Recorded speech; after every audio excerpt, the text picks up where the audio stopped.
নমস্কাৰ মই অতনু ভূঞা আপোনালোকে চাই আছে DY365 এই অনুষ্ঠান স্পষ্টবাক আজি স্পষ্টবাকত এক বিশেষ বিষয়বস্তুৰ ওপৰত আলোচনা কৰিব ওলাইছো এইকেইদিন এই বিষয়বস্তুক লৈ আলোচনা চলি আছে ইয়াৰ পূৰ্বে কালিৰ দিনটোত দেখা গৈছিল যে সদনৰ মজিয়াত পৃথকভাৱে AIDF আৰু কংগ্ৰেছৰ ফালৰ পৰা সভাস্থগিত প্ৰস্তাৱ উত্থাপন কৰা হৈছিল মূলতঃ প্ৰস্তাৱ AIDF ৰ ফালৰ পৰা উত্থাপন কৰা হৈছিল আৰু তেওঁলোকে কৈছিল যে যি ধৰণে উচ্ছেদ অভিযান চলিছে যে নিৰ্দিষ্ট লোকক টাৰ্গেট কৰি উচ্ছেদ অভিযান চলিছে বৰচলাত চলিছিল গৰুখুটিত চলিছিল আনকি তাৎপৰ্যপূৰ্ণভাৱে কালি AIDF ৰ বিধায়ক আমিনুল ইছলামে দাবী কৰিছিল যে গৰুখুটি নামক চৰকাৰে এই পৰ্যন্ত প্ৰায় 9 কোটি টকা ব্যয় কৰিছে যদিও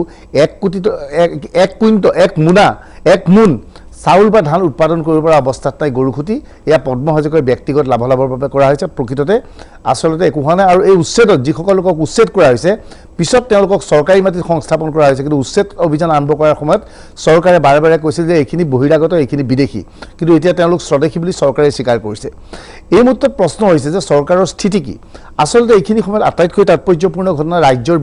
বিৰোধী শিবিৰ বিভিন্ন ভাগত বিভক্ত হৈছে কালি এটা বিষয় উত্থাপন কৰাৰ সময়ত কংগ্ৰেছ আৰু UDF দুটা পৃথক বিভাগ দৃষ্টিভাগত আছিল BPF এটা স্থিতি কি ভগৱানেও নাজানে BPF বিজেপিৰ লগত আছে নে বিজেপিৰ বাহিৰত আছে সেটাও স্পষ্ট নহয় অসম গণ পৰিষদ বিজেপিৰ লগত EPPL বিজেপিৰ লগত বিভিন্ন সংগঠন বিজেপিৰ সৈতে এনে অৱস্থাত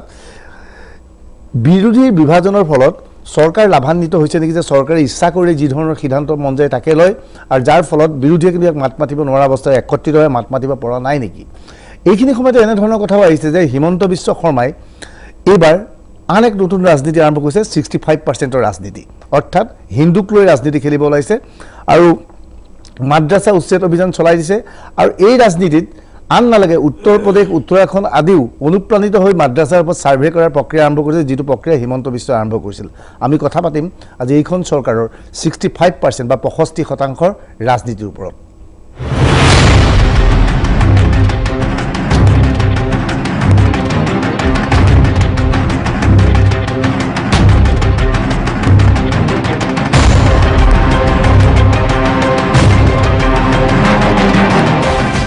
এই সমস্ত বিষয়বস্তুৰ ওপৰত আলোচনা কৰিবলৈ আমাৰ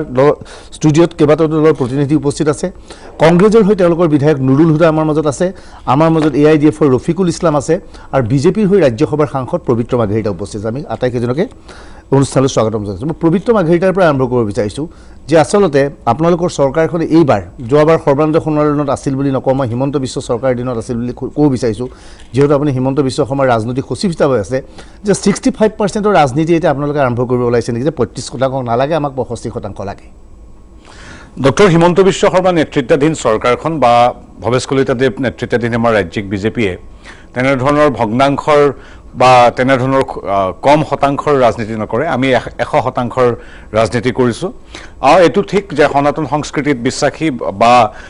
শতাব্দীজোৰা ইতিহাস থকা অসমৰ ইছলাম ধৰ্মী লোকসকল বা যিকোনো ধৰ্মৰ লোকসকল ভাৰতীয় জনতা পাৰ্টিৰ প্ৰতি সদায় তেখেতসকলৰ একাত্মতা প্ৰকাশ কৰি আহিছে তাৰ প্ৰমাণ মোৰ বক্তব্য নহয় সিদিনা অনুষ্ঠিত হৈ যোৱা 80খন চহৰৰ পৌৰসভা নিৰ্বাচনৰ 77খনতে আমি জিকিছোঁ যদিহে খিলঞ্জীয়া হিন্দু মুছলিম খ্ৰীষ্টান জৈন বুদ্ধিষ্ট প্ৰতিটো জাতি জনগোষ্ঠীৰ প্ৰতিটো ধৰ্মাৱলম্বী লোকৰ আমি ভোট নাপালোহেঁতেন কেৱল যদি 65 বা 35 ইত্যাদিৰ শতাংশত আমি ভাগ কৰি থাকিলোহেঁতেন তেতিয়াহ'লে আমি 80খনৰ ভিতৰত 77খন নাপালোহেঁতেন গতিকে পুনৰবাৰ ক'ব বিচাৰিছোঁ আপুনি সন্মানীয় মুখ্যমন্ত্ৰী মহোদয়ৰ নাম যিহেতু উচ্চাৰণ কৰিছে যে আমি এতিয়া অসমৰ 100% লোকৰ যি সমৰ্থন সেই সমৰ্থন পাবৰ বাবে আগ্ৰহী ৰাজধৰ্ম পালন কৰি আমি 100% লোকৰ বাবে আমি কাম কৰিবলৈ আগ্ৰহী যিসকল লোক অসমীয়াত্বত ভাৰতীয়ত্বত আমাৰ সনাতন সংস্কৃতিৰ হাজাৰ বছৰীয়া পৰম্পৰাৰ প্ৰতি শ্ৰদ্ধাশীল নহয় যি সন্দেহজনক অৱস্থানত অৱস্থিতি লৈ আছে তেওঁলোকৰ প্ৰতি আমাৰ কোনো ধৰণৰ অনুকম্পা নাই তেওঁলোকক এই দেশৰ সংবিধান আৰু আমাৰ দলীয় দৰ্শনেৰে যি ধৰণে গণ্য কৰিব লাগে আমি সদায় কৰি আহিছোঁ কিন্তু যিসকল মানুহক উচ্ছেদ কৰা হ'ল সেইখিনি মানুহ আপোনালোকে প্ৰথমতে বহিৰাগত বিদেশী বুলি কৈছিল পিছত আপোনালোকে তেওঁলোকক সংস্থাপন দিছে চাওক এতিয়া হ'ল গৰুখুটিয়ে হওক বা আমাৰ নিজৰ এই চহৰৰ দাঁতিকাষৰে কোনোবা এটা খিলঞ্জীয়া ভূমিপুত্ৰৰ পাহাৰেই হওক যেতিয়া আইনৰ দৃষ্টিত এখন বনাঞ্চল এটা পাহাৰ বা এক টুকুৰা চৰকাৰী ভূমি বা আধ্যাত্মিক স্থল এটা যেতিয়া উচ্ছেদ কৰা হয় তেতিয়া উচ্ছেদকাৰী বা আইনে কেতিয়াও ধৰ্ম বিচাৰ নকৰে সংযোগবশত দুৰ্ভাগ্যবশত আৰু বহু ক্ষেত্ৰত এইটো এটা কিছু নিৰ্দিষ্ট লোকৰ সংস্কৃতিৰ পৰিৱৰ্তন হৈছে দুষ্কৃতিত পৰিৱৰ্তন হৈছে যে চৰকাৰী ভূমি বেদখল আমাৰ আধ্যাত্মিক পীঠস্থানৰ বেদখল তেওঁলোক এতিয়া স্বদেশী বিদেশী যেতিয়া উচ্ছেদ হয় তেতিয়া হেতু ঠিক কৰা নহয় তেওঁলোকে মুঠতে বেদখলকাৰী কি ধৰ্ম কি জাতি কি বৰ্ণ সেইটো চৰকাৰ বা সংবিধানে কেতিয়াও সেইটো দৃষ্টিয়ে নলয় সংযোগবশতঃ তেওঁলোক সন্দেহজনক ব্যক্তি সেইটো বেলেগ কথা ৰফিকুল ইছলাম আপুনি কি ভাবে যে 65% ৰাজনীতি খেলি দিছে হিমন্ত বিশ্ব শৰ্মাই সংখ্যালঘুৰ কোনো গুৰুত্বই নাই মুছলমানৰ কোনো গুৰুত্বই নাই চৰকাৰ এখনৰ দায়িত্ব আছে ৰাজ্যখনত থকা সকলো জনগোষ্ঠীক সকলোৱে সমানে গুৰুত্ব দিয়া কিন্তু আপোনালোকক গুৰুত্ব নিদিয়া হৈছে মাৰ্গেৰিটা ডাঙৰীয়াই কৈছে যে 100% পলিটিক্স তেখেতসকলে কৰে ঠিক আছে তেখেতে দাবী কৰিছে যদি তেখেতসকলে যদি 100% ৰাজনীতি কৰে ভাল কথা কাৰণ এটা পলিটিক্যাল পাৰ্টি পাৱাৰত আছে তেখেতসকলে দিল্লীত আছে দিছপুৰত আছে বিভিন্ন ষ্টেটত আছে যিসকল ভাৰতীয় যিসকল ভাৰতৰ নাগৰিক মই ভাবো এটা নিৰ্বাচিত চৰকাৰৰ দায়িত্ব থাকে যে তাৰ প্ৰত্যেকজন নাগৰিকক সমদৃষ্টিত চোৱা আৰু সেইখিনি শপত বাক্যত এই কথাবিলাক কিন্তু কয় যে উইদাউট এনি ডিছক্ৰিমিনেশ্যন সকলৰ কাৰণে কল্যাণৰ কাৰণে কাম কৰিব এই কথা কিন্তু সংবিধানৰ ওথ লৈ আমি চৰকাৰ যিসকলে চলায় বা যিসকল প্ৰতিনিধি হয় কথা বাৰ্তা কোৱা হয় কিন্তু আকৌ ইলেকশ্যন যেতিয়া আহে তেতিয়া আমি দেখো আমাৰ আজিৰ মুখ্যমন্ত্ৰী ডাঙৰীয়া তেখেতে হয়তো ইয়াৰ আগত আপুনি ইলেকশ্যনৰ আগত চাব বহুবাৰ কৈছে 65-35 এই 65-35 যি শব্দ আপুনি আজি ক'লে ইয়াৰ মানে ক্ৰিয়েটৰ তো হেমন্ত বিশ্ব ডাঙৰীয়া গতিকে এই কথা বাৰ্তাবিলাক টাইম টু টাইম তেখেতসকলে কয় এফালে সবকা সাথ সবকা বিকাশ সবকা বিশ্বাস কয় আকৌ সময় বুজি পৰিস্থিতি বুজি অঞ্চল ভেদে তেখেতসকলে 65-35 বা 20-80 এই কথা বাৰ্তাবিলাক কিন্তু তেখেতসকলে কয় যেটো ঠিক নহয় এইখিনি আৰু এটা কথা আছে যে গৰুখুটিত উচ্ছেদ বৰচলাত উচ্ছেদ ইয়াৰ বিৰোধিতা কৰা হৈছে কিন্তু এইবোৰ স্থানত অকল ধৰ্মীয় সংখ্যালঘু লোকেহে উচ্ছেদ কৰিছে নেকি হিন্দু লোকে উচ্ছেদ কৰা নাই নেকি যদি হিন্দু লোকে উচ্ছেদ কৰিলেহেঁতেন হয়তো বিজেপি চৰকাৰে তেওঁলোকক যদি বসবাস কৰিলেহেঁতেন হয়তো তেওঁলোককো উচ্ছেদ কৰিলেহেঁতেন নেকি বুজাৰাঙে চাওক উচ্ছেদৰ যেটো মেটাৰ এইটো চৰকাৰৰ নীতি স্পষ্ট কৰা দৰকাৰ চৰকাৰী ভূমি যদি চৰকাৰৰ প্ৰয়োজন হয় গভৰ্ণমেণ্টে খালী কৰিব পাৰে এয়াৰপোৰ্ট বনাব ৰেল ষ্টেচন বনাব হাইৱে বনাব কিবা প্ৰকল্প চৰকাৰে কিবা হাতত লৈছে চৰকাৰী ভূমি তেতিয়া যদি খালী কৰিব লগা হয় তেতিয়া চৰকাৰে হয়তো সেই ৰাজ্যৰ যি জনগণ আছে তেখেতসকলৰ মেদি মাটি হ'লেও অধিগ্ৰহণ কৰে পইচা দিয়ে ক্ষতিপূৰণ দিয়ে বা চৰকাৰী ল্যান্ড হ'লেও তেখেতসকলক উপযুক্ত সময় দি টাইম দি নোটিছ দি তেখেতসকলক বিকল্প ব্যৱস্থা দি এই কামবিলাক কৰা দৰকাৰ কিন্তু নীতিহীনভাৱে আমি বিগত দিনত দেখিছো অকল আজিৰ এই বিজেপি চৰকাৰ নহয় ইয়াৰ আগত চৰকাৰবিলাকেও এনেকৈ কৰিছে কিন্তু এতিয়া বিজেপি ঘনে ঘনে যেনেকৈ কৰি আছে আজি বিধানসভাত চাওক আমাৰ আলোচনা হৈছে ইণ্টাৰ ষ্টেট যি ডিস্পিউট আমাৰ হৈ আছে অৰুণাচলৰ লগত মেঘালয়ৰ লগত মিজোৰামৰ লগত আজি মিজোৰামে আহি 7-8 কিলোমিটাৰ সোমাই গ'ল অসমৰ কিমান ভূমি লৈ মূল বিষয় থাকিলে ভাল হ'ব মই কম এইটো উচ্ছেদৰ মই কৈছো যে মই এই কথাটো কৈছো যে অৰুণাচলে আজি আপোনালোকে মিডিয়াত দেখাইছে 6খন গাঁও অসমীয়া গাঁও তেখেতসকলে আজি কিন্তু আন্দোলন কৰিছে মই টিভিত চাইছো আমাৰ গাঁৱত আহি তেখেতসকলে ফ্লক লগালে অৰুণাচলী নাম দি দিলে তেখেতসকলে নামাকৰণ কৰিলে এইবিলাক চলি আছে তাত কিন্তু গভৰ্ণমেণ্টৰ আজি যি স্থিতি আমি বিধানসভাত দেখিছো বৰ দুৰ্বল স্থিতি তাতে এনেকুৱা কৈছে দুৰ্বল স্থিতি এইটো মই কৈছো মই কথাখিনি ক্লিয়াৰ কৰো প্ৰথমবাৰ মন্ত্ৰী কৈছে প্ৰথমবাৰ মন্ত্ৰী গৈছে সৰজমিন বাবে গাঁৱে গাঁৱে হেতুটো ভালকে মাৰ্গেৰিটা ডাঙৰীয়া গৈছে নেগোচিয়েশ্যন কৰক এটা আন্ডাৰষ্টেণ্ডিং বুজাবুজি এটা হ'ব লাগে কিন্তু লাইলাপুলত যেনেকৈ আমাৰ পুলিচক গুলিয়াই হত্যা কৰিলে মিজোসকলে আকৌ আহি আমাৰ মাটি দখল কৰিলে অৰুণাচলীবিলাকেও ৰূপজ্যোতি কুৰ্মী ডাঙৰীয়া বিজেপিৰ এমএলএ তেখেতক খেদি আহে নাগাই খেদি তেখেতক খেদিছে তেখেত দৌৰি পলাব লগা হৈছে তো সেইবিলাকৰ লগত যেনেকৈ নৰম কিন্তু নিজৰ ৰাজ্যৰ গৰুখুটি হওক আৰু শোণিতপুৰৰ হওক আৰু বিলাসীপাৰাৰ হওক আৰু কৰিমগঞ্জৰ সেইসকল মানুহ যিসকল ভাৰতীয় যিসকলৰ বহুতে বিজেপিকো ভোট দিছে আপুনি যদি সেই অঞ্চলবিলাকত যায় এখেতে কোৱাৰ দৰে 100% লৈ তেখেতসকলে পলিটিক্স কৰে সেইসকল ভাৰতীয় নাগৰিক এনআৰচিত নাম আছে ভোটাৰ লিষ্টত নাম আছে শ বছৰ পুৰণি data record everything they have তেখেতসকলৰ ওচৰত থকাৰ পিছত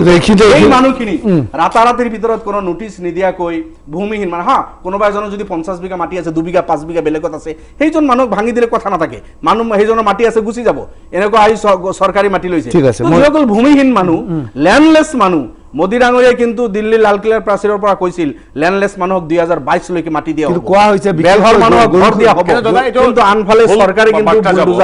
বিলডোজা চলাই যেনেকুৱা ভুল বাৰ্তা যাব এই বস্তুটো ঠিক নহয় হিন্দু হওক মুছলিম হওক জৈন হওক খ্ৰীষ্টান হওক যেতিয়া তেওঁলোকে বেদখল কৰে ভাৰতীয় নাগৰিক তেওঁলোকক যেতিয়া বেদখল কৰে তেওঁলোকক যেতিয়া নিয়ম মাফিক আইনগতভাৱে তেওঁলোকক যেতিয়া উচ্ছেদ কৰা হয় তেতিয়া তাৰপিছত যাৰ এতিয়া গম পাইছে যিসকল ভূমিহীন আছে তেওঁলোকৰ নিজস্ব গাঁৱত যদি ভূমি নাই তেওঁলোকক ভূমি দিয়া হ'ব তেওঁলোকক বিভিন্ন ধৰণৰ আৰ্থিক সাহায্য সৰজমিনভাৱে প্ৰদান কৰি থকা হৈছে গতিকে এই একোজন মানুহে যিকেইটা অঞ্চলৰ কথা কৈছে শ বিঘা চৰকাৰী মাটি যেতিয়া দখল কৰি ৰাখি দেখিছে যি অঞ্চলত বহু কৃষিজীৱী শ্ৰমজীৱী মানুহৰ একঠা মাটি নাই সেই সময়তে তেজপুৰেই হওক বা আপোনাৰ গৰুখুটিয়ে হওক তাত হাজাৰ বিঘা মাটি বেদখল কৰিছে তাক আইনগতভাৱে উচ্ছেদ কৰিব লাগিব আৰু এটা কথা উচ্ছেদৰ কথাটো কোনে মই এটা কথা কৈ লওঁ আমাৰ দাঁতিকাষৰীয়া এই যে গুৱাহাটী মহানগৰীৰ মাজমজিয়াত যি পাহাৰ আছে সেই পাহাৰত যেতিয়া আমাৰ খিলঞ্জীয়া ভূমিপুত্ৰ কাৰ্বি বড়ো ৰাভা মানুহো কিন্তু তেখেতসকলক উচ্ছেদ কৰা হৈছিল সেই সময়ত কিন্তু আমাৰ দাদাহঁতে কেতিয়াও ধৰ্মীয় দৃষ্টিকোণেৰে কথা কোৱা নাছিল কোনো আমাৰ বাওঁপন্থীসকলে ৰাজনীতিসকলে তেতিয়া কিয় এইখিনি মানুহ গুচি গ'ল এইবিলাক কোন ধৰ্মৰ মানুহ তেনেধৰণৰ দৃষ্টিকোণ নাছিল কিন্তু যদিহে উচ্ছেদ কেনেবাকৈ কোনোবা ধৰ্মীয় সংখ্যালঘু মানুহ হয় তেতিয়াহে কিয় গোটেই ৰাষ্ট্ৰীয় আন্তঃৰাষ্ট্ৰীয় পৰ্যায়ত কথা বতৰা পতা হয় যে এয়া নিষ্পেষণ চলিছে শোষণ চলিছে অসমত বা ভাৰতত আমাৰ সংখ্যালঘুৰ ওপৰত আৰু একেখিনি মানুহে কওক না আমাৰ এই গুৱাহাটীৰ এই পাহাৰীয়া অঞ্চলত যেতিয়া আমাৰ কাৰ্বি ভাইসকলৰ আমাৰ বড়ো ভাইসকলৰ ঘৰ যেতিয়া উচ্ছেদ কৰা হৈছিল চৰকাৰৰ দিনত আইনগতভাৱে কোনো তাত মই নকওঁ বেআইনী বুলি আইনগতভাৱে উচ্ছেদ কৰা সময়ত কিন্তু AIDF কংগ্ৰেছ সকলো তেতিয়া মৌন হৈ আছিল ৰাজনৈতিকভাৱে এটা বক্তব্য দিয়াৰ বিপৰীতে ৰাষ্ট্ৰীয় আন্তঃৰাষ্ট্ৰীয় পৰ্যায়লৈ কথাখিনি লৈ যোৱা নাছিল পবিত্ৰ মাৰ্ঘেৰিটা যেতিয়া মছজিদ ভঙা হয় যেতিয়া মাদ্ৰাছা ভঙা হয় যেতিয়া সংখ্যালঘুৰ ভূমি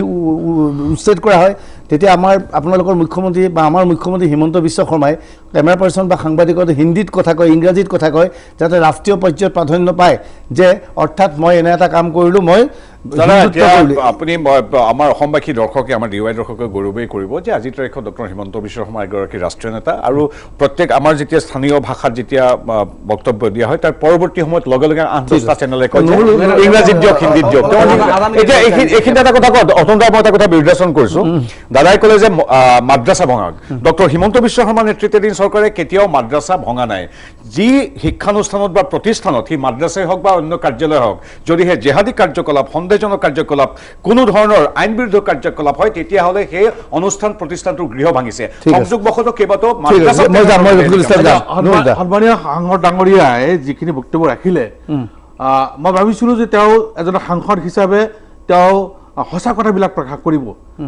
যিটো জনসাধাৰণে বাৰ্তা পাব আজি তেওঁ যিটো কথা কৈছে যে জেহাদী মাদ্ৰাছা ভঙাৰ কথা কৈছে আপোনাৰ খিলঞ্জীয়াসকলক কথা কৈছে উচ্ছেদৰ কথা কৈছে যে উচ্ছেদ কৰাৰ আগতে ভাবিব লাগিছিলে যে উচ্ছেদ এই মানুহখিনি যে বেদখল কৰিলে কিয় কৰিলে কেনেকৈ কৰিলে বেদখল কৰাৰ উৎসটো কি আজি যদি আপুনি চায় আমাৰ অসমত আমি 2021 তথ্য মতে 25খন জিলাৰ 3,64,328 বিঘা 1 কটা 6 লোচা মাটি গৰাখহনীয়াগ্ৰস্ত অকল শোণিতপুৰ জিলাতেই শোণিতপুৰ জিলাতে 4,924টা পৰিয়াল আপোনাৰ গৰাখহনীয়াগ্ৰস্ত আৰু এই গৰাখহনীয়াগ্ৰস্ত লোকসকল যেতিয়া মাটি বাৰী ভেটিহীন হ'ব তেওঁলোকৰ চৰকাৰৰ দায়িত্ব যে চৰকাৰে সেই সময়ত তেওঁলোকক এখন চাৰ্টিফিকেট দিব লাগে গৰাখহনীয়াগ্ৰস্ত বুলি আৰু লগে লগে তেওঁলোকক এটা সংস্থাপন দিব লাগে মাটিৰ ভেটি এটা কৰবাত দিব লাগে গৰুখুটিত অভিযোগ আহিছিল যে অসমীয়া ল'ৰাই তাত খেতি কৰিছিল জয়নাথ শৰ্মাৰ ভায়েকে খেতি কৰিছিল এই লোকসকলেই জয়নাথ শৰ্মাৰ ভায়েকক হত্যা কৰি মাটি উচ্ছেদ কৰিছিল গৰাখহনীয়াৰ এইবিলাক ৰাজনৈতিক ইছ্যু আচলতে সেইটো নহয় এইবিলাক ৰাজনৈতিক ইছ্যু কাৰণ এতিয়া পিছত মানুহক ভুল পথে ভুল বাৰ্তা দি লৈ যোৱা হৈছে আচলতে গৰুখুটিত যিসকল মানুহ আছিলে গোটেই মানুহবিলাক অভাৱগ্ৰস্ত আছিলে গৰাখহনীয়াগ্ৰস্ত আছিলে বেটিহীন ভূমিহীন লোক আছিলে তেওঁলোকে তাত গৈ এটা কৃষিৰ বিপ্লৱ ঘোষণা কৰিছিলে আজি অসমৰ অৰ্থনীতিৰ মূল কৃষি এটা বিপ্লৱ ঘোষণা কৰিছিলে আৰু মানুহখিনিয়ে জীৱন যাপন কৰি আছে গৃহহীন বুলি মই জাজফিল্ডখনত খেতি কৰি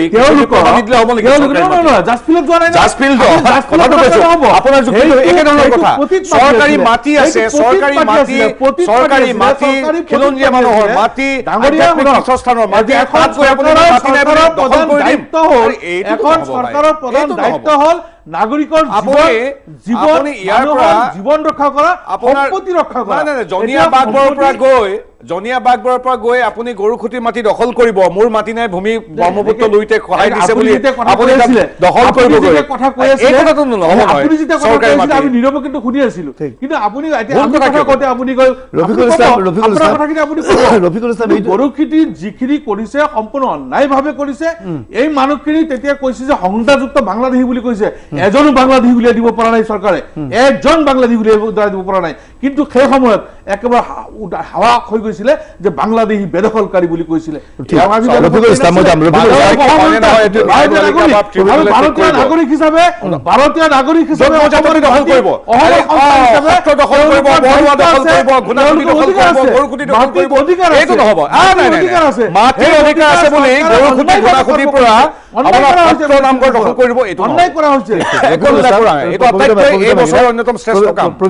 ৰফিকুল ইছলাম যে গৰুখুটি যি উচ্ছেদ অভিযান হৈছিল সেই সময়ত কোৱা হৈছিলে যিটো পবিত্ৰ মাৰ্ঘেৰিটাই কৈছে আপোনাৰ সমষ্টিৰ ফালৰ পৰা জনিয়া বা বাঘবৰৰ বিভিন্ন সমষ্টিৰ অঞ্চলৰ লোকে য'ত নিজৰ মাটি আছে আৰু কৃষি সম্প্ৰসাৰণ কৰিবলৈ গৈ গৰুখুটিত শ শ বিঘা মাটি দখল কৰি খেতি কৰিছিল আচলতে সেইখিনি গৃহহীন নহয় বুলি কোৱা হৈছিল চৰকাৰৰ ফালৰ পৰা আপুনি কি কয় ভূঞা ডাঙৰীয়া ন' ডাউট বৰপেটাৰ মানুহ তাতে আছে তাতে কিয় গৈছে আপুনি জানে বাঘবৰ আপুনি যদি যায় চেঙা যায় ব্ৰহ্মপুত্ৰৰ যি বহল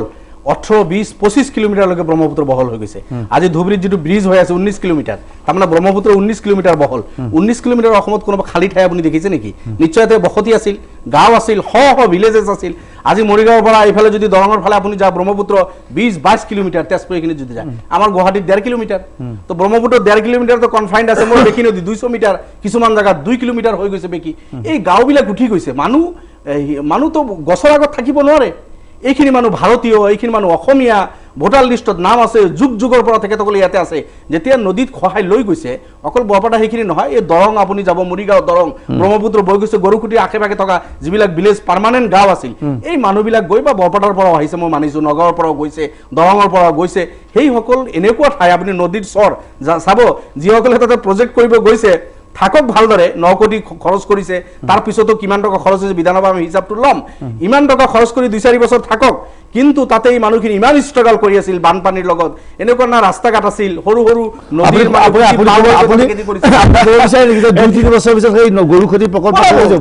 চাব এই পইচাখিনি ক'ত যায় তাতে প্ৰকল্পটো আপুনি মই আজি ক'লো ৰেকৰ্ড কৰিব অসমৰ মানুহ নিশ্চয় চাই আছে আপুনি 2-3-5 বছৰ তাৰ ডাটা ল'ব যিসকলে তাতে প্ৰকল্প কৰিব গৈছে এই টাই শাৰ্ট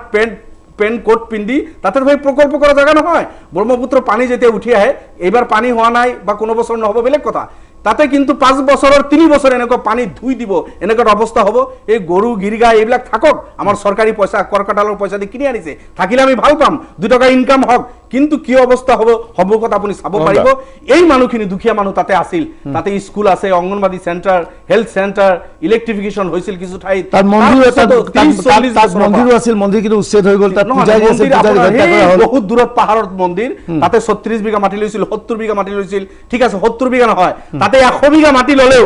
আৰু আপোনাৰ 20000 বিঘা মাটি আছে গোটেইখিনি মানুহ মন্দিৰৰ মাটি দখল কৰিব যোৱা নাই মন্দিৰ বহুত দূৰত পাহাৰৰ টিলাত এতিয়াও আছে মন্দিৰ 70 বিঘা 75 বিঘা 100 বিঘা মন্দিৰৰ নামত পিছত দিয়া হৈছে ভাল কথা এখন হয় 300 বিঘা দিয়ক সেই মানুহখিনিৰ কথা আছিল 300 নহয় 500 বিঘা মন্দিৰৰ নামত দিয়ক তাৰ পিছতো 20000 বিঘা মাটি থাকিব মানুহখিনি থাকিব পাৰিলে আমাৰ মাৰ্গেৰিটাৰ খিলেঞ্জিয়া সুপ্ৰিম কোৰ্টৰ যদি আপোনালোকে ভাৰ্ডিক্ট চাই টাইম টু টাইম সুপ্ৰিম কোৰ্টে ভাৰতবৰ্ষত কিমান শতাংশ খিলেঞ্জিয়া মানুহ আছে 8ৰ পৰা 10% ভাৰতীয় আমি খিলেঞ্জিয়া বাকি আমি ভাৰতীয় উই আৰ ইন্ডিয়ান কিন্তু গোটেই ওয়াৰ্ল্ডৰ বিশ্বৰ আপুনি যদি হিষ্ট্ৰী চাই এনেকুৱা হয় এখন ৰাষ্ট্ৰৰ পৰা আন এখন ৰাষ্ট্ৰত 200 বছৰ আগত কোনোবা 4 ক'ব কোনোবা 500 বছৰ আগত তেনেকৈ গৈ বহিছে এতিয়া আমি ভাৰতীয় আমি ইন্ডিয়ান কোনোবা লণ্ডনত গৈ আমাৰ ভাৰতীয় মূলৰ তাতে ৰাষ্ট্ৰপতি হ'ব বুলি আমি গৌৰৱ কৰো হয় সেইজনে হলে আমি ভাল পালো হেতেন আমেৰিকাত গৈ কোনোবা ভাৰতীয় আমি গৌৰৱ কৰো কিন্তু ভাৰতীয় মূলৰ আনডিভাইডেড ইণ্ডিয়াৰ ভূমিপুত্ৰ সেই সকল আনডিভাইডেড ইণ্ডিয়াৰ সেই সকল থকাৰ পিছতো ভাৰতীয় হোৱাৰ পিছতো এই সকলক সন্দেহযুক্ত বুলি আনডিভাইডেড ইণ্ডিয়াটো কৈ দিয়কচোন দাদা মই বুজি নাপাওঁ আনডিভাইডেড ইণ্ডিয়া ভাৰত বাংলাদেশ পাকিস্তান আদি কেইটা আছে গোটেইকেইটা মিলি ইভেন আফগানিস্তানলৈকে গোটেইখিনি ভাৰতবৰ্ষ ইয়াত বসবাস কৰা আজিৰ পৰা 100 বছৰ 200 বছৰ 300 বছৰলৈকে যিসকল আছে এই ভাৰতৰেতো হয় আমিতো আৰবৰ পৰা অহা নাই আমার বংশধর ইরানিও নহয় ইরাকি নহয় থাইল্যান্ডিও নহয় চাইনিজও নহয় আরবও নহয় ওর চেহারা দেখিলে আপনি গম পাবো এই ভারত ভূমিরে হয় আনডিভাইডেড ইন্ডিয়া ভারতবর্ষ আছিল 1936 ৰ ৰেকৰ্ড আছে 1901 ৰ ৰেকৰ্ড মোৰ বাপ দাদা থকাৰ পিছতো যেতিয়া ভাৰত একে আছিল আজিৰ বাংলা আজিৰ পাকিস্তান আজিৰ ভাৰত গোটেই একে আছিল গতিকে এই ভূমিৰ মাটি গোটেইখিনি ভাৰতীয় মানুহ সেই সকল পার্টিশন আমার হাতত অপশন আমার মানুষ যাব পারিলেতেন যেইখনে মোর রাষ্ট্র এইখনে মোর দেশ গতিকে ইয়াতে থাকিম সেই সকলক সন্দেহৰ যুক্ত চাই ৰফিকুল ইসলাম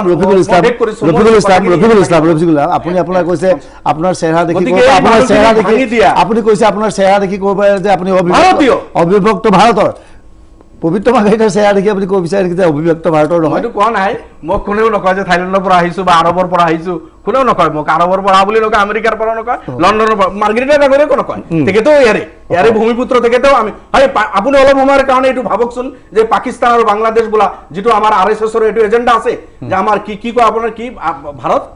অখণ্ড ভাৰতৰ যিটো সপোন, ভাল কথা, এইটো হলে বাস্তৱায়িত হলে ভালে হ'ব। এই সীমাটো আপুনি অলপ সময়ৰ কাৰণে মূৰৰ পৰা ওলাই দিয়ক, তেতিয়া কোনোবা বিদেশী আছে নেকি ইয়াতে? একো নাই। আমিতো ডাঙৰ গলত কৈ আছো যে 71ৰ পিছত যদি কোনোবা আহিছে, হিন্দু হওক মুছলমান হওক, যাব দিয়ক, কিন্তু এখেতসকলে নকয়। আমি মুছলমান থাকিলেও যাব দিছো যে আফটাৰ 71 যদি কোনোবা মুছলমান আহিছে অসমত বা ভাৰতত থাকিব নালাগে, যাব লাগে। ঠিক আছে, কিন্তু 71ৰ পিছত থাকি আপুনি অখণ্ড ভাৰত 71ৰ কথা কৈছে, অখণ্ড ভাৰত অখণ্ড ভাৰতত থাকি 51 বুলি ক'লে অখণ্ড ভাৰতত থাকি অখণ্ড ভাৰতত থাকি মাদ্ৰাসাত যদি জেহাদী শিকাব যায়,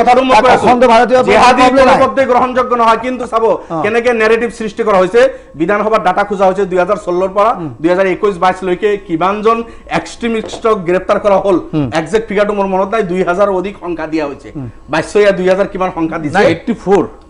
না গোটেই টোটেল এক্সট্ৰিমিষ্ট, তাতে আলফা আছে, NDFB আছে, কেএলও আছে, অমুক আছে, তমুক আছে, জেহাদী উগ্ৰবাদী ইত্যাদি ইত্যাদি আছে। ইয়াতে আপোনাৰ 2000 অধিক উগ্ৰবাদী 2016ৰ পৰা 22 লৈকে গ্ৰেপ্তাৰ কৰিছে। ইয়াৰ মাজত মাত্ৰ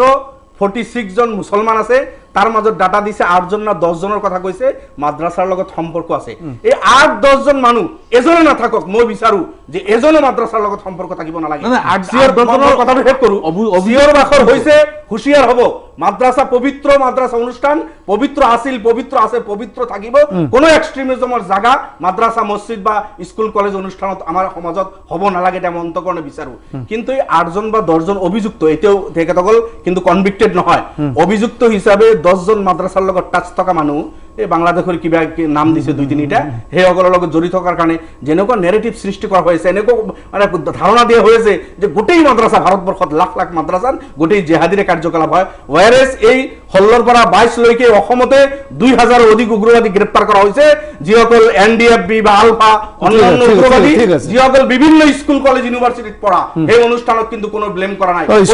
স্কুল কলেজৰ টিচাৰ, স্কুল কলেজ যদি স্কুলখনত টিচাৰ, ঠিক আছে, স্কুলৰ টিচাৰ আলফা স্কুলখনত যদি স্কুলৰ টিচাৰ NDFB গৈ জয়েন কৰিছে, স্কুলৰ ছাত্ৰ NDFB জয়েন কৰিছে, সেই স্কুল ভাঙা নাই, ভাঙিব নিদিও, আমিও নিদিও, স্কুলৰ কোনো দোষ নাই। কিন্তু মাদ্ৰাসাৰ মাত্ৰ অভিযুক্ত 1, 2, 5, 10 জন হোৱাৰ কাৰণে এই বিল্ডিংটো কিয় ভাঙি দিয়া হ'ল? কিয় মই কৈ আছো 100 টকা এইটো জেহাদীৰ খাটি নহয়। ৰফিকুল ইছলাম এখন এজন ছাত্ৰই এজন আলফা এখন বিদ্যালয়ত পঢ়াৰ কাৰণে আপুনি কৈছে বিদ্যালয়খন ভাঙি দিয়া নাই কিয়? সেই বিদ্যালয়ত আলফা কেনেকৈ শিকাব লাগে তাৰ পাঠদান কিয় নাই? কিন্তু এই মাদ্ৰাসা কোৱা সেই বুলি কোৱা যে ভাঙিছে, এইটো ডাটা দিছে ভূমিকম্প হলে আশে-পাশে মানুহ নিৰাপদ নহয়। এইটো বুলি ভূমিকম্পতে বিল্ডিংটো ভাগিলে, ওচৰ পাজৰে ঘৰে নাই, 5 বিঘা সন্মুখত ফিল্ড আছে, পিছফালে পথাৰ। ভূমিকম্প আহিলে বোলে এই বিল্ডিংটোৱে পুৰা গাঁৱৰ মানুহৰ লছ হ'ব। এইটো ডিজাস্টাৰ মেনেজমেন্ট এক্ট হিচাপে হোৱা নাই। PWD বিল্ডিং নৰ্মস বলে ফুলফিল কৰা নাই, নাজানো কি আছে। এনে বাহিৰত দেখাতো বহুত ষ্ট্ৰং মজবুত বিল্ডিং দেখা গৈ আছে, এই কাৰণে ভাঙিছে। এইটো তথ্য দিয়া নাই, গভৰ্ণমেণ্টও দিয়া নাই, পুলিচ প্ৰশাসনে দিয়া নাই, কোনো এজেন্সি দিয়া নাই। আপোনালোকে এই বিদ্যালয়ত উগ্ৰবাদীৰ শিক্ষা দিয়া হয়, এইটো কিন্তু দিয়া নাই। এইটো দিলে মই নিজে হাতে বন্ধ কৰিম। যদি হয় যে কোনো বিদ্যালয় ভাৰতবৰ্ষৰ গোটেই মাদ্ৰাসাৰ ডোৰ ইজ ওপেন, কোন মাদ্ৰাসাত আপোনালোকে 24 ঘণ্টা যাওক, গভৰ্ণমেণ্টৰ হাতত এজেন্সিজ আছে, হোম ডিপাৰ্টমেণ্ট আছে, তাতে গৈ ক্লাছত বহক, শুনক, চোৰাংচোৱা কৰক যে কোনো এটা অনুষ্ঠানত তেনেকুৱা এক্সট্ৰিমিজমৰ শিক্ষা দিয়া হয় নেকি? মই দায়িত্ব সহকাৰে কৈছো, তাত তেনেকুৱা কোনো শিক্ষা দিয়া নহয়।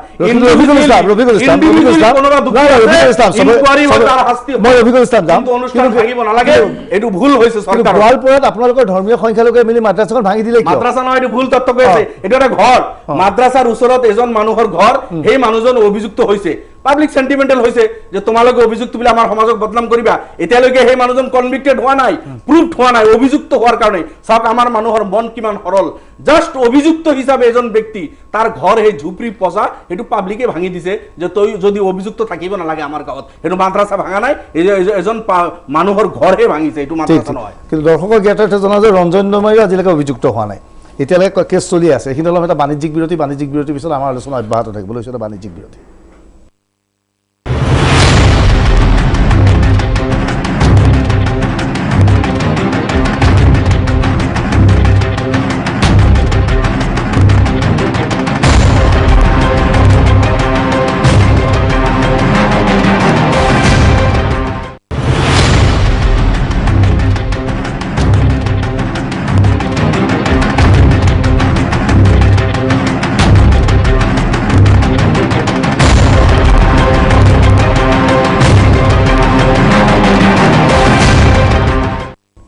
আমি কথা পাতি আছোঁ 65% ৰাজনীতিৰ কথা, অৰ্থাৎ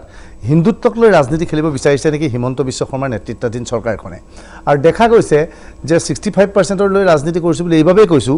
যে যিবোৰ ঠাইত বৈধভাৱে হওক বা মই বৈধভাৱে শব্দটো প্ৰত্যাহাৰ কৰিছোঁ, অবৈধভাৱে হওক সংখ্যালঘুৱে য'ত দখল কৰিছে তাত উচ্ছেদ অভিযান চলিছে, আৰু হিন্দুৱে যদি ক'ৰবাত অবৈধ দখল কৰিছে সেয়া তাৰ উচ্ছেদ চলালে, এনেধৰণৰ অভিযোগ অহা হৈছে। নুৰুল, আপুনি কি কয় বিষয়ে? হয়, চাওক এই কথাটো সঁচা, য'ত মুছলমানে যিখিনি উচ্ছেদ কৰা হৈছে প্ৰায়ভাগেই মুছলমানৰ অধ্যুষিত অঞ্চল। আপোনাৰ মহাভৈৰৱ বজাৰ, লালটাপু, দীঘলটাপু, বালিচৰ,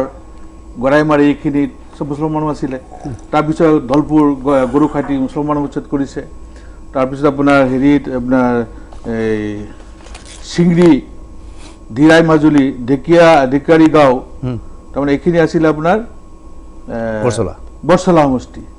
এই গোটেইখিনি মুছলমান মানুহে আছিলে। আৰু এই মানুহখিনি আপুনি চাব, মই অলপ তথ্য সহকাৰে অলপ সময় মই মাৰ্গেৰিটা ডাঙৰীয়াকো মই কথাখিনি অলপ মনোযোগেৰে শুনাৰ কাৰণে মই অনুৰোধ জনাইছোঁ। মনোযোগে শুনি আছো দাদা, এইটো এটা ভাষণে দি দিলে, কিমান মনোযোগে শুনিছে? নাই, এই কথাটো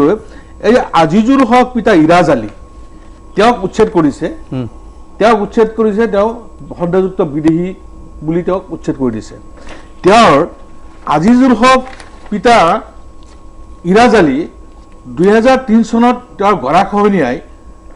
বৰলুৰ গৰাখহনীয়াই তেওঁৰ মাটি বাৰী চব খহাই লৈ গ'ল। গৰাখহনীয়াৰ প্ৰমাণপত্ৰ, এইটো গৰাখহনীয়াৰ প্ৰমাণপত্ৰ। তাৰপিছত তেওঁ ঠিক আছে বহবা আৰম্ভ কৰিলে। অলপ শুনিব লাগিব। মহাভৈৰৱ মৌজাৰ, তেজপুৰৰ শোণিতপুৰ টাউনৰ মহাভৈৰৱ মৌজাৰ আপোনাৰ টেংগা বস্তিত তেওঁ থাকিবলৈ ল'লে। মাটি কিনি লৈ, চৰকাৰী মাটি কিনি লৈ তেওঁ বসবাস কৰা আৰম্ভ কৰিলে, তাতে থাকিলে। তাৰপিছত তেওঁক যে সন্দেহযুক্ত বুলি কোৱা হৈছে, এইটো 1951 চনৰ NRC। ঠিক আছে, বুজিছোঁ। 1951 চনৰ NRC তেওঁৰ নাম আছে। এজন ব্যক্তিৰ কথা কৈ আছে তেখেতে, এটা এক্সাম্পল, এজন ব্যক্তিৰ কথা কৈ আছে আপুনি? এজন নহয়, এক্সাম্পল দিছো, বহুত আছে তেনেকে। মই ফাইলটো লৈ অনা নাই, মই ফাইলটো কথা কৈছে, এক্সাম্পলৰ কথা কৈছে আপুনি। 2 লাখ 3 লাখ মানৰ কথা ক'ব নোৱাৰে। এই মানুহজনক ঘৰ চৰ ভাঙি, বলৰাজী ঘৰ ভাঙি তেওঁ উচ্ছেদ কৰি দিছে। ক'ৰ পৰা? আপোনাৰ হেৰিৰ পৰা, টেংগা বস্তিৰ পৰা, চতিয়া সমষ্টি। তাত 426টা পৰিয়ালক উচ্ছেদ কৰিছে। আৰু 426টা পৰিয়ালেই পূৰ্বতে তাতে বসবাস কৰা। জীয়া বৰদলৈ নদীয়ে তেওঁলোকৰ ঘৰ বাৰী ভাঙি লৈ যোৱাৰ কাৰণে তাতেই তেওঁলোক আছিলে, পূৰ্বপুৰুষ তাতেই আছিলে। মানুহখিনিক আইনী সাহায্য দিবলৈ আপোনালোকে চেষ্টা কৰা নাই কিয়? সেইটো ভাঙি দিয়াৰ পিছত আৰু কি আইনী সাহায্যটো পাব? এইটো চাওক, আপোনাৰ হেৰিত য'ত কৰিছে ঢেকিয়াজুলি চাৰ্কুলৰ আপোনাৰ বৰচলা কনষ্টিটিউঞ্চিত, এইটো কৰিছিলে আপোনাৰ 21/10/2020 তাৰিখে 64 মানুহক কৰিছিলে। তাতে ম্যাদী পট্টাৰ মাটি থকা হ'ল 8টা পৰিয়াল, এনুৱেল পাট্টা থকা হ'ল আপোনাৰ 26 জন খেৰাজী, তজি আছে 11 জন, গভৰ্ণমেণ্ট লেণ্ড আছে 2 জন, আৰু গভৰ্ণমেণ্ট এলটেড লেণ্ড এজন। গতিকে এই মানুহখিনিক যে উচ্ছেদ কৰিলে, এই মানুহখিনি ম্যাদী পাট্টাত আছে। ম্যাদী পাট্টাৰ মাটি গৰাখহনীয়া লৈ গৈছে, তেওঁলোক গৈ এটা চৰকাৰী মাটি কিনি আছে, কিনি তাত বসবাস কৰি আছিল। নাগৰিক হিচাপে অহা যিহেতু 51 চনৰ NRCৰ দাম আছে, তেওঁলোক ভাৰতীয় নাগৰিক, অসমৰ সন্তান। গতিকে ভাৰতীয় নাগৰিক, অসমৰ সন্তান হিচাপে অসমৰ মাটিত তেওঁলোকৰ অধিকাৰ নাই নেকি? অসমৰ মাটিত তেওঁৰ অধিকাৰ আছে, সেই কথাটো ক'বলৈ বিধানসভাৰ মজিয়াত আপুনি আৰু ৰফিকুল ইছলাম কিন্তু একত্ৰিত নহয়, সেইটোৰ সুবিধা লৈছে নেকি এইখন চৰকাৰে? নাই, আমিতো কৈ আছো, কিন্তু অৰুণ আমি কৈ আছো, কিন্তু চৰকাৰে এই কথাখিনি আপুনি অকলে কৈ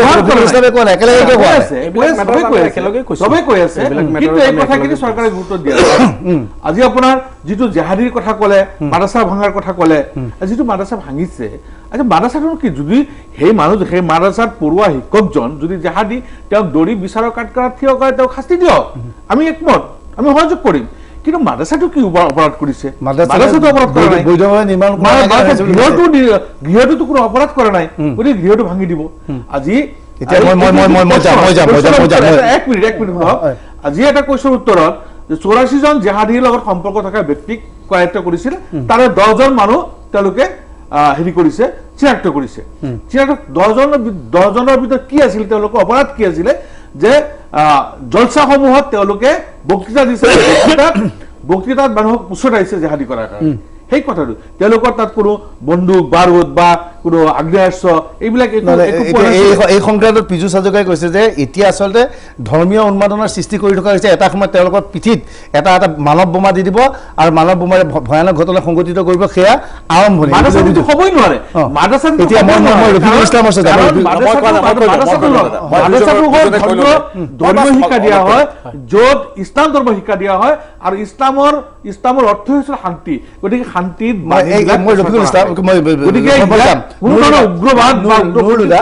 ৰাষ্ট্ৰীয় শিশু কল্যাণ পৰিষদৰ যিজন চেয়াৰমেন বোধহয় প্ৰিয়াংক বুলি নামটো আছিল, তেওঁ গোটেই দেশৰ মাদ্ৰাছাসমূহত ছাৰ্ভে চলাইছিল। ছাৰ্ভে চলাই এখন প্ৰতিবেদন দিছিল, য'ত নেশ্যনেল বাতৰিকাকত ওলাইছিল, আমাৰ 24 ঘণ্টাটো ওলাইছিল যে মই নাজানো এই কথাটো আপোনালোকৰ পৰা জানিব বিচাৰিছোঁ, মাদ্ৰাছাবিলাকৰ পাঠ্যক্ৰম ঔৰংজেবে প্ৰস্তুত কৰি থোৱা পাঠ্যক্ৰম এতিয়াও চলি আছে বুলি। এইবিলাক মনে সজা কথা। ঔৰংজেব ক'ত আছিল? ঔৰংজেবে কি জানে আৰবী পাঠ্যক্ৰমৰ কথা? ঔৰংজেবে কোনো মই সুধিব আপোনালোকে সৰজমিন তদন্ত কৰক, আপোনালোকে যাক না কি আছে মাদ্ৰাছা আৰবী শিক্ষাৰ লগতে ধৰ্মীয় শিক্ষাৰ লগতে বৰ্তমান বিজ্ঞান, ইংৰাজী, আছামী চব আছে। আৰু এই কথাটো কোৱা হৈছে, এই কথাটো কোৱা হৈছে ৰফিকুল ইছলাম, এইটো মই আজি দৰ্শকে জানি লোৱাটো বিচাৰে যে বহু মাদ্ৰাছাত সন্মুখৰ দুখন বেঞ্চ থৈ দিয়ে যে তাত জন্নত আল্লাহৰ ল'ৰা ছোৱালীয়ে তাত পাঠদান কৰিছে আৰু পিছফালে তোমালোক পঢ়া, তাত আল্লাহৰ সন্তানে পঢ়ে। এই কথা মই এজন ক্লাছ 1 to 12, 14 যিয়ে কওক আপুনি মাদ্ৰাছা, ফাৰ্ষ্ট টু লাষ্ট মোৰ মাদ্ৰাছা এডুকেশ্যন। অ'কে, মই পিছত কলেজত পৰীক্ষা দিছোঁ, ইউনিভাৰ্চিটিত পঢ়িছোঁ, মই PhD কৰিছোঁ, পেৰেলেলি মই সাইড বাই সাইড এইটো কৰিছোঁ। কিন্তু মই মাদ্ৰাছা হাফিজ হৈছোঁ। তাৰপিছত ফাৰ্ষ্ট টু লাষ্ট যিজন আলিম কোৰ্চ যিটো কয় ইছলামিক স্কলাৰ, তথাপি মই দেৱবন্দৰ পৰা পাছ কৰিছোঁ, ভাল নাম্বাৰ লৈ পাছ কৰিছোঁ। দেৱবন্দ যিটো গোটেই মাদ্ৰাছাৰ কোৰ্চৰ কথা মই কৈছোঁ। বেছিক তাতে কোৰাণ এণ্ড হাদিছ, কোৰাণ আপোনালোকে জানে পবিত্ৰ কিতাপ, আল্লাহৰ কিতাপ বুলি আমি বিশ্বাস কৰোঁ। হাদিছ প্ৰফেটৰ বাণী, যিটো হাদিছ বুলি কোৱা হয়। কোৰাণ এণ্ড হাদিছ বুজাৰ কাৰণে আপোনাৰ গ্ৰামাৰ লাগিব, গ্ৰামাৰ নহলে আৰবী এই লেংগুৱেজ কোনে বুজি নাপাব। তাৰপৰা আপোনাৰ সাহিত্য, আৰবী সাহিত্য, যিহেতু আৰবী ভাষাত একেবাৰে ধুনীয়া সাহিত্য হ'ল কোৰাণ, গতিকে কোৰাণ বুজিবলৈ হ'লে এৰাবিক লিটাৰেচাৰ বুজিব লাগিব, এৰাবিক লিটাৰেচাৰ তাতে পঢ়োৱা হয়। এণ্ড কোৰাণটো বুজাৰ কাৰণে কিছু ফিলচফি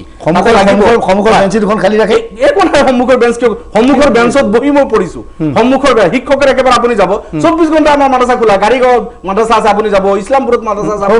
লোহাৰ কাণত মাদ্ৰাছা আপুনি যাব, অতন্ত আপোনাক মই লৈ যাম, আমাৰ আশে পাশে মাদ্ৰাছাৰ কথা কৈছোঁ, আপুনি যাব। শিক্ষকজন মই যেনেকৈ বহি আছোঁ, মই সন্মুখত 2 ফুট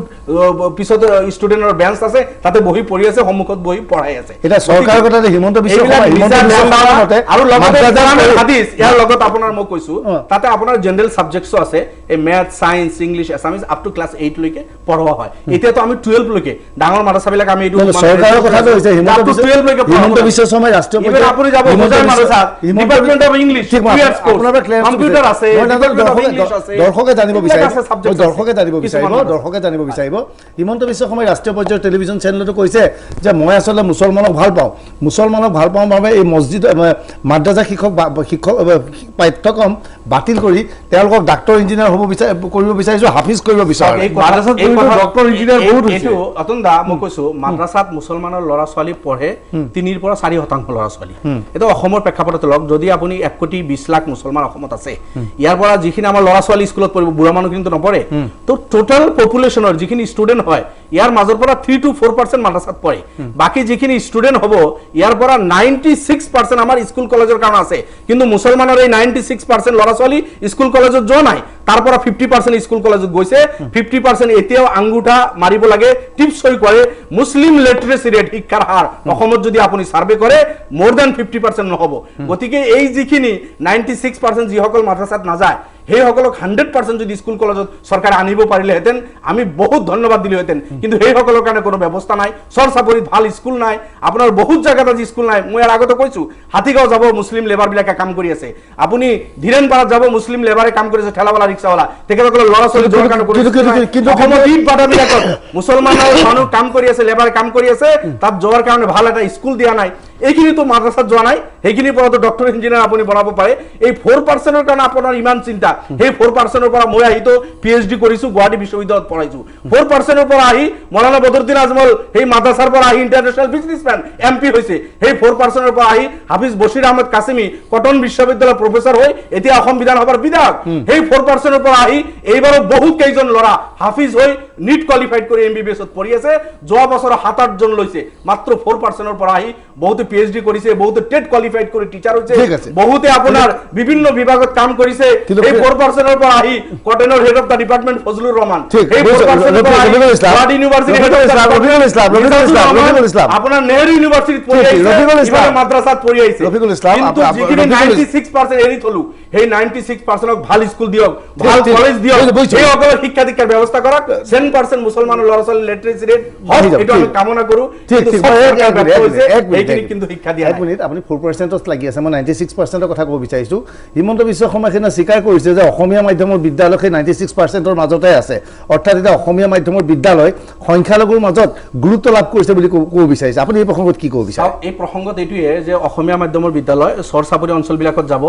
আপুনি ঝালুকবাৰী সমষ্টিত পাব বাংলা মিডিয়ামৰ স্কুল কিন্তু মোৰ জনিয়া বা বৰপাটা গোৱালপাৰা কত বাংলা মিডিয়ামৰ স্কুল নাপায় আপুনি বৰাকবেলি মই বাদে দিলো আপুনি গুৱাহাটীৰ কিছুমান এলেকাত যাব বাংলা মিডিয়ামৰ স্কুল পাব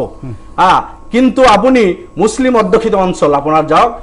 কত আপুনি চৰচাপৰিত বাংলা মিডিয়ামৰ কোনো স্কুল নাপায় হিন্দী মিডিয়ামৰ নাপায় টোটালি আসামিজ মিডিয়াম স্কুল এতে ইংলিশ মিডিয়ামৰ দুই এটা স্কুল প্ৰাইভেট 96% গুৰুত্ব দিয়াৰ পৰিৱৰ্তে আপোনালোকে বাৰে আমি বিচাৰো 4% লৈ কিয় চৰকাৰ কৰি আছে 4% লৈ চৰকাৰে কিয় চিৰবাখৰ কৰিছে নাজানো আপোনালোকে আপোনাৰ লগ কিয় লাগি আছে আমি কৈ আছো এই 4% তো মৰেল টিচিং লৈ আছে সেই 4% কোৰান এণ্ড হাদিছৰ টিচিং লৈ তেখেতসকলে কিছুমানে ব্যৱসায় কৰি আছে কিছুমান আহি মোৰ নিচিনা বিধায়ক হৈছে কিছুমান আহি বিজনেছ কৰি আছে সেই সকল ভাব মোৰ নিচিনা মাদ্ৰাসাত এই 4% পৰা মানুহখিনি আহি ড্ৰাগছ সেৱন কৰি থকা নাই এই মাদ্ৰাসাত 4% কৰা মানুহক আপুনি বেছি বেয়া কামত উদ্বণ্ডালি 4% পৰা জিহাদি ওলাইছে 4% পৰা জিহাদি ওলাইছে এই বুজি পাইছে 4% পৰা আজি মুছলমানৰ 84 জন কি কৰিছে উগ্ৰবাদৰ লগত সম্পৰ্ক থকা মানুহ গ্ৰেপ্তাৰ কৰা বুলি দেখাইছে অভিযুক্ত এই অকল এতিয়ালৈকে দুখী সাব্যস্ত ঠিক আছে পবিত্ৰ ভাগে মাত্ৰ 84 পৰা 10 জন মাদ্ৰাসা ব্যাকগ্ৰাউণ্ড বাকিখিনি স্কুল কলেজ ব্যাকগ্ৰাউণ্ড স্কুল কলেজ ব্যাকগ্ৰাউণ্ড এই অকল অভিযুক্ত এই অকল গিল্টি প্ৰুফ হোৱা নাই গতিকে 94% যিসকল মাদ্ৰাসাত নাযায় সেই সকল গোটেইখিনি আনি শিক্ষা দীক্ষা দিয়াৰ চৰকাৰে ব্যৱস্থা কৰক আমি ভাল পাম আমি সহযোগ কৰিম হলাগিন চৰকাৰে যদি সেই 94% মানুহক হয় বাকি 4% যি মাদ্ৰাসাত পঢ়ি আছে আমি নিজে লৈছো কম্পিউটাৰ সায়েন্স আমি সেই 4% ক এপিল কৰিবনে জিহাদি কাম কাজ কৰিব নালাগে বুলি বিলকুল 4% কি অসমত বসবাস কৰা 3 কোটি 30 লাখ মানুহ না এনডিএফিত যাব লাগে না আলফাত যাব লাগে না মুসলিম উগ্ৰবাদীত যাব লাগে না কেয়ালত যাব লাগে মাওবাদীত যাব লাগে 3 কোটি 30 লাখ জনতাৰ দায়িত্ব আমি ল'ব লাগিব দায়িত্বশীল ব্যক্তি অকল 4% দায়িত্ব সবৰ দায়িত্ব লৈ কোনেও যাতে যাব নোৱাৰে এজন অসমীয়া যাতে পথভ্ৰষ্ট নহয় পবিত্ৰ ভাগে প্ৰথম কথাই হ'ল একদম আগৰ পৰা ক'বলৈ গ'লে দুইগৰাকী ব্যক্তিয়ে খুব সুন্দৰভাৱে তেওঁলোকৰ দৃষ্টিকোণৰ পৰা কথাখিনি কৈছে এতিয়া খিলঞ্জীয়া শব্দটো সামান্য তেওঁলোকক অসুবিধাটো পেলাইছে যে খিলঞ্জীয়া বুলি তেনেকুৱা কথা নাথাকে অলপ কিছুমান কিন্তু দুইজন ব্যক্তিকে মই অনুৰোধ জনাইছোঁ আপোনালোকে বেয়া নাপাব এই যে দেউৰীসকল কাৰ্বি মিচিং বড়ো তেখেতসকল সঁচা অৰ্থতেই ভূমিপুত্ৰ তেওঁলোকক খিলঞ্জীয়া বুলি আমি কমেই আৰু তেওঁলোকৰ লগত কালি পৰহি অখণ্ড ভাৰতৰ কোনোবা দিনাৰ অংগ ময়মনসিং বা নোয়াখালী বা ৰংপুৰ ঢাকাৰ পৰা অহা মানুহখিনিক আমি খিলঞ্জীয়াৰ সৈতে একেশাৰীত কেতিয়াও থ'ব নোৱাৰোঁ আনকি সেই তেওঁলোকক যদি কোনোবাই ৰাখিব বিচাৰে 800 বছৰ প্ৰাচীন ইতিহাস থকা আমাৰ গৰিয়ামৰীয়া দেশী যোদ্ধাসকল সেই তাহানিৰ দিনৰ পৰা যি অসমীয়া জনজীৱনলৈ অৰিহণা যোগাইছে তেওঁলোকে সেই কথাটোত কেতিয়াও মান্তি নহয় আৰু যিটো কথা ক'লে 18 কিলোমিটাৰ 20 কিলোমিটাৰ ব্ৰহ্মপুত্ৰখন বহল খহনীয়া হৈছে খহনীয়া কি কেৱল এই সংখ্যালঘু অধ্যুষিত এলেকা ধুবুৰী গোৱালপাৰা চালমাৰা বা নগাঁও বৰপেটাতে হৈছে নেকি খহনীয়া কি মোৰ ধেমাজি লখিমপুৰ ডিব্ৰুগড় শিৱসাগৰ যোৰহাটত হোৱা নাই তাত কি ব্ৰহ্মপুত্ৰখন 20 কিলোমিটাৰ নহয় তাৰ মানুহখিনি কিয় আহি বৰপেটাৰ প্ৰণালীবদ্ধভাৱে জনিয়া সমষ্টি বাগভৰ সমষ্টি বৰপেটাৰ বিভিন্ন সমষ্টিত গৈ 5000 10000 ভোট বৃদ্ধি কৰিবৰ কাৰণে প্ৰত্যেকটো সমষ্টিত প্ৰণালীবদ্ধভাৱে এটা ভেৰি ইন এ মেথডলজিকেল ৱে তেওঁলোক কিয় তাত অহা নাই আজি লাইকাদদিয়াত মানুহ তাত নিগৃহীত হৈছে আজি আমি মিচিং জনগোষ্ঠী বা নৈপৰীয়া আমাৰ বড়ো ৰাভা কাৰ্বি অসমীয়া ভাষী বিভিন্ন জাতি জনগোষ্ঠীৰ মানুহো আজি তাত ঘৰ বাৰী হৈছে কিন্তু আপুনি ক'ৰবাত দেখিছেনে তেওঁলোকে চৰকাৰী মাটি দখল কৰি ক'ৰবাত তেওঁলোকে তেনেধৰণে এটা অদ্ভুত ধৰণৰ এটা সংস্কৃতি সৃষ্টি কৰিছে এতিয়া ডাঙৰ কথা হ'ল এই যে অখণ্ড ভাৰতৰ কথা ক'লে তাত এটা কথা কওঁ এই কথাটো আজিৰ অসমীয়া হিন্দু মুছলিমে আজিৰ তাৰিখত কেৱল বিৰুদ্ধাচৰণ কৰিছে এইটো নহয়। আমি যদি চাওঁ ভাসানীৰ দিনৰ পৰাই বা ছাদুল্লাৰ দিনৰ পৰাই যিটো চল চল চল দৰং চল পতিত মাটি আবাদ কৰ দখল কৰ এই জাতীয় শ্লোগানেৰে যেতিয়া লাখৰ পিছত লাখ মানুহ আহি সমগ্ৰ অসমৰ হিন্দু মুছলিম খ্ৰীষ্টান যি আমাৰ খিলঞ্জীয়া ইয়াত জাতি জনগোষ্ঠী আছিল কৌতিকালৰ পৰা তেওঁলোকৰ যেতিয়া মাটি সংস্কৃতি সকলো দখল কৰিব তেতিয়া স্বাভাৱিকভাৱে এখন সমাজে অতি স্বাভাৱিকভাৱে পৃথিৱীৰ যিকোনো প্ৰান্তৰ এখন সমাজৰ দৰে তাৰ বিৰুদ্ধাচৰণ কৰিবই। তাত ৰাজনীতি সমাজনীতি আপুনি যিয়ে নকওক কিয় কৰিবই। আজি বৰপেটাত 1901 চনত 0.1% হিন্দু মানুহ আছিল মুছলিম মানুহ আছিল। 0.1% যেতিয়া ইটছ আনডিভাইডেড কামৰূপ ডিষ্ট্ৰিক্টৰ যেতিয়া বৰপেটা সাব ডিভিজন আছিল অৰ্থাৎ 1000 আজি তাৰিখত 74%। সেই যিটো আগ্ৰাসন সেই আগ্ৰাসনটো হ'ল সম্পূৰ্ণ অৰ্থনৈতিক আগ্ৰাসন যি আগ্ৰাসনৰ বাবে তাত আজি সত্ৰনগৰী গুৰুজনাৰ পদৰঞ্জিত সত্ৰনগৰী আজি তাৰিখত তাত আজি কোনো ধৰণৰ খিলঞ্জীয়া মানুহৰ আধিপত্য নাই। এই কথাটো শুদ্ধ কথা। এই কথাটো আমি ক'বলৈ লাজ সংকোচ কৰিব নালাগে। এই কথা ক'লে হিন্দু মুছলিম বা সাম্প্ৰদায়িকতাৰ কথা নহয়। বৰপেটা য'ত গুৰুজনাৰ পদৰঞ্জিত অঞ্চল সেই অঞ্চলটোত আজি তাৰিখত 0.1%ৰ পৰা আজি 74% হৈছে। এই কথাটোত খিলঞ্জীয়া হিন্দু মুছলিম সকলো ভীতিগ্ৰস্ত হোৱাটো অতি স্বাভাৱিক কথা। আৰু এই যে এতিয়া মই পুনৰবাৰ আকৌ আগৰ কথালৈ ঘূৰি যাওঁ যে তেখেতে কৈছে যে কেৱল মুছলিম কংগ্ৰেছৰ সন্মানীয় বিধায়কগৰাকীয়ে কৈছে যে কেৱল মুছলিম লোককে কিয় উচ্ছেদ কৰা হয়। মই ওলোটাই যদি প্ৰশ্ন কৰোঁ খিলঞ্জীয়া হিন্দু মুছলিমে যদি আজি প্ৰশ্ন কৰে যে কেৱল এই মৈমনছিঙীয়া নোৱাখলীয়া ৰংপুৰীয়া ঢাকা অৰিজিনৰ যি আমাৰ পমুৱা মুছলিমসকলেহে কিয় এই বেদখলত জড়িত হৈ থাকে। সমান্তৰালভাৱে পৰিপূৰক প্ৰশ্ন এটা আহিব পাৰে। আজি গৰুখিটিত যেতিয়া আমি বেদখল কৰিবলৈ গৈছোঁ তাত কিয় মিচিং কাৰ্বি বড়ো খহনীয়াত ঘৰ হেৰুৱা মানুহ আমি পোৱা নাই। আজি যদি আমি বৰপেটা আমি যদি বৰদোৱাত আমি যদি উচ্ছেদ কৰিবলৈ গৈছোঁ তাত কিয় ৰাভা বড়ো কছাৰী কি তেওঁলোকৰ কি মাটি উচ্ছেদ হোৱা গতিকে শুনক লুইতে বা বৰাকে বা নৈ উপনৈসমূহে কেৱল আমাৰ বাঘবৰজনীয়া বৰপেটা ধুবুৰী মানকাছৰ মানুহকে গৃহহীন কৰি তোলা নাই। আজি শদিয়াৰ পৰা ধুবুৰীলৈকে বা মধ্য অসমৰ পৰা মই উজনিলৈকে ধৰিলোঁ সেই অঞ্চলটোতো খিলঞ্জীয়া ভূমিপুত্ৰসকলক তেওঁ গগৈ কুৰ্মী বৰুৱা টছা বা আমাৰ কাঠাৰ ইংটিও আজি তাৰিখত গৃহহীন হৈছে। তেওঁলোকক আপুনি হাজাৰ চৰকাৰী বিঘা মাটি দখল কৰা এজনো ভূমিপুত্ৰ জনগোষ্ঠীয় মানুহ আপুনি নেদেখে। তেওঁলোকে আজি লাইকা দধিয়াৰ মানুহ আশাৰে বাট চাই আছে চৰকাৰে তেওঁলোকক মাতি দিব বা তেনেধৰণৰ এটা আশাত থাকে। তেওঁলোকে নিজৰ ভিতৰতে গাঁও এইখনে গাঁও কৰে কিন্তু চৰকাৰী মাটি দখল কৰোঁতে এতিয়া আৰু এটা কথা কওঁ এতিয়া যেতিয়া আমাৰ কাজিৰঙাতে হওক বা আমাৰ যিকোনো এটা অঞ্চলত যেতিয়া খিলঞ্জীয়া যেতিয়া কাঠা ৰেংটি বা বড়ো মানুহ তেতিয়া গৃহহীন হয় উচ্ছেদৰ ফলত তেতিয়া কিন্তু আপোনালোকে এনেকুৱা তালিকা কংগ্ৰেছ ইউডিএফে তালিকা দেখুৱা আমি দেখা যায়। কিন্তু যেতিয়া ক'বলৈ দিয়ক আপুনি ক'লে মোক যেতিয়া কিন্তু যেতিয়া কিন্তু তেওঁ সংযোগবশত দুৰ্ভাগ্যবশত আৰু ইতিহাসে কৈ দিয়াৰ দৰে প্ৰতিবাৰেই তেওঁলোক যেতিয়া সংখ্যালঘু মৈমনছিঙীয়া পমুৱা মুছলিম হয় তেতিয়াই কিন্তু সেই বিষয়টো আন্তঃৰাষ্ট্ৰীয় পৰ্যায়লৈ লৈ যোৱা হয় যে অসম বা ভাৰতত মুছলিমসকলৰ ওপৰত অত্যাচাৰ চলিছে। আৰু মই কি কৰিম মোৰ চৰকাৰী ভূমি সংযোগবশত দুৰ্ভাগ্যবশত এই নতুনকৈ অসমলৈ অহা মানুহখিনিয়ে দখল কৰিছে। এইটো আজিৰ কথা নহয়। লোকপ্ৰিয় গোপীনাথ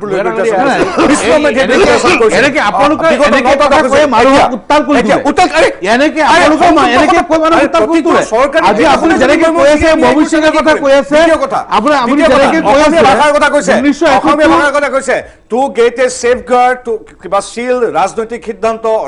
সিদ্ধান্ত বা সময় সাপেক্ষ সিদ্ধান্তৰ বাবে চৰ চাপৰিত হয়তো অসমীয়া স্কুল খুলিছে মোৰ ক'বলগীয়া তাত একো নাই। তেওঁলোকে উৰ্দুত পঢ়ে আৰবত পঢ়ে অসমীয়াত। কিন্তু এইটো কথাই পাহৰিলে নহ'ব যে 1.30 কোটি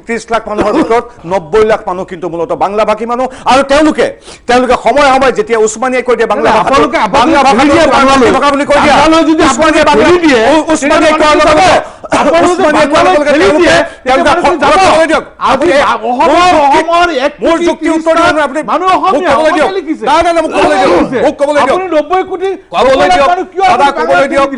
আপুনি কথা মই কোৱা নাছিলো। এতিয়া চাওক 1.30 কোটি মানুহৰ ভিতৰত 90 লাখ বাংলা ভাষী মানুহ আৰু তেওঁলোক মূলতঃ পূব পাকিস্তানৰ মানুহ। এতিয়া কথা হ'ল তেওঁলোকে ক'বলৈ দিয়ক উছমানিয়ে যেতিয়া কয় যে তোমাৰ মাতৃভাষাটো বাংলা লিখি দিয়ে খালেকে কয় তোমাৰ মাতৃভাষা মিয়া বুলি কৈ দিয়া আৰু আনকি বিধানসভাত সন্মানীয় বিধায়কে কৈছে তেওঁলোক দল দুটাৰ যে আপোনালোকৰ অসমীয়া ভাষী মানুহে হিন্দী মানুহে আমাক মৰম নকৰে সেইকাৰণে মাজে মাজে মাতৃভাষাটো আমাৰ চেঞ্জ হৈ যায়। আৰু নিজৰ মাতৃভাষা চেঞ্জ কৰিব পৰা যিখিনি মানুহ পাৰে সত্ৰ বেদখল কৰিব পাৰে আৰু তেওঁলোকৰ প্ৰতি আপোনালোকে লিষ্ট লৈ হাজিৰ হৈ যায় কংগ্ৰেছ পাৰ্টি লিষ্ট লৈ হাজিৰ হৈ যায়। যেতিয়া ইংতি কাঠাৰ গগৈ বৰুৱা বৰ্মন যেতিয়া গৃহহীন হয় এনেকুৱা লিষ্ট কংগ্ৰেছে কেতিয়াবা দেখাইছেনে কোনো এটা চেনেলত কেতিয়াবা কৈ পাইছেনে? আৰে সংযোগবশতঃ দুৰ্ভাগ্যবশতঃ মৈমন সিংহে আমি এই দখল কৰে তাৰ কৰিবলৈ কি আছে কংগ্ৰেছে অকল কোনো জাত লৈ কথা নকয় কংগ্ৰেছে মূলতঃ মৈমন সিংহে মেয়ৰ পৃষ্ঠপোষক আপুনি কথা কয় আপুনি যেনেকৈ কৈ আছে মানুহখিনিক আপুনি সাংবাদিক কি সাম্প্ৰদায়িকতা লিষ্ট কয় যেতিয়া গগৈ বৰুৱা মহম্মদ ইংকিৰ বড়ো কুৰ্মী যেতিয়া হিৰ'ইন হয় তেনেকৈ কংগ্ৰেছে লিষ্ট কয় আজিলৈকে টিভিত সন্মুখত থিয় হৈছে মুছলমান আৰু ইয়াত যে আপুনি আৰু যেতিয়া পুলিচৰ গুলিত যেতিয়া পুলিচৰ গুলিত যেতিয়া সেনাৰ গুলিত আৰু অসমীয়া মানুহ যেতিয়া মৃত্যুমুখত পৰে তেতিয়ালৈকে আল জাজিৰা টিভি কামকে বাতি আছে কংগ্ৰেছে আল জাজিৰা টিভি সাক্ষাৎকাৰ দিয়ে কিন্তু দুৰ্ভাগ্যবশতঃ যদি মুছলিম মানুহৰ মৃত্যু হয় আপোনালোকে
মাৰ্গেৰিটা ডাঙৰীয়াৰ দুটা কথা উত্তৰ দিম তেখেতে কৈছে যে আমাৰ অসমীয়া মানুহখিনি সেইখিনি মানুহ সনাতনী মানুহখিনি নদীৰ কাষত নাই নেকি নিশ্চয় আছে কিন্তু আপুনি চাব কিছুমান মানুহৰ নেচাৰ থকাৰ যিটো আপুনি চাব ট্ৰাইবেল আমাৰ কিছুমান মানুহ বড়ো ভাই ওলোৱা কাৰ্বি সকল তেখেতসকলে পাহাৰত থাকি ভাল পায় পাহাৰ অঞ্চলবিলাক তেখেতসকলে চিলেক্ট কৰিছে বিজনেছ কৰা মানুহখিনি টাউন বন্ধ তেখেতসকলে বিচাৰে আৰু আমাৰ এই মাইনৰিটিজ মানুহখিনি যিসকল খেতি প্ৰধান খেতিয়ক তেখেতসকলে পানী ক'ত পানী পাব খেতিৰ কাৰণে উপযোগী নদী পৰি আপুনি ধুবুৰীৰ পৰা যদি আহে ষ্টাডি কৰে একেবাৰে আপ টু তেজপুৰলৈকে এইসকল তেজপুৰলৈকে এইসকল নদীৰ ওচৰৰ পাজৰে মুছলমানে বেছি পাব আজি ধেমাজি লখিমপুৰত দক্ষিণপুৰ ধেমাজিত নন মুছলিম মানুহ গভৰ্ণমেণ্ট লেণ্ডত আছে ইভেকশ্যন কৰা নাই আপোনাৰ কিলোমিটাৰ তেখেতসকলক আছে তাতে বুলডোজাৰ চলাওক আপুনি একেই হ'ব আৰু এটা কথা লিষ্ট দিয়ক খিলিঞ্জিয়া দিয়ক কংগ্ৰেছে দিয়ক লিষ্ট আপুনি জানেন এতিয়া মই এটা কথা কওঁ মানে আন্দোলন কৰি আছে ধেমাজিত মুখ্যমন্ত্ৰী নিজে কৈছে হয় যে মাটিৰ তেখেতসকলক দিয়া গভৰ্ণমেণ্ট লেণ্ডত আছে শেষ বাক্য যেতিয়া কোনোবা দুৰ্ভাগ্যবশতঃ আমাৰ মানুহ উৰি অহা নাই আৰ্মি গুলিত আনডিভাইডেড ইণ্ডিয়া আপোনালোকে আজি গুৱাহাটী আসানীৰ দিনত সাধুৱাৰ দিনত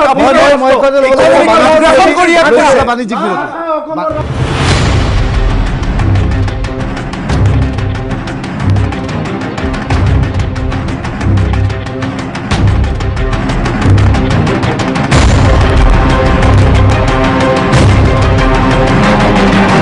মুখ্যমন্ত্ৰী হিমন্ত বিশ্ব শৰ্মাই খুব ভালকৈ জানে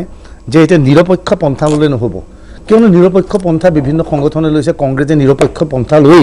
আচলতে এটাৰ পিছত এটাকৈ নিৰ্বাচনত পৰাস্ত হৈছে বিজেপিয়ে নিৰপেক্ষ পন্থা লোৱাৰ বিপৰীতে হিন্দুত্বৰ পন্থা লৈছে আজি হিমন্ত বিশ্বই অসমত হিন্দুত্বৰ পন্থা ল'বলৈ আৰম্ভ কৰিছে ইয়াৰ লগে লগে মুছলমানৰ মাজৰে দেশীয় মুছলমান বা গৰিয়ামৰীয়াকে ধৰি অন্যান্য সংগঠক স্বীকৃতি দি আচলতে মুছলমানৰ মাজত বিভাজনৰ ৰাজনীতি কৰি 35% ভোট কিছু বৃদ্ধি কৰিবলৈ চেষ্টা চলাইছে নাজানো হিমন্ত বিশ্বই কিমান সফল হ'ব কিমান বিফল হ'ব কিন্তু এক যে নতুন ৰাজনীতি অসমত আৰম্ভ হৈছে সেয়া নিশ্চিত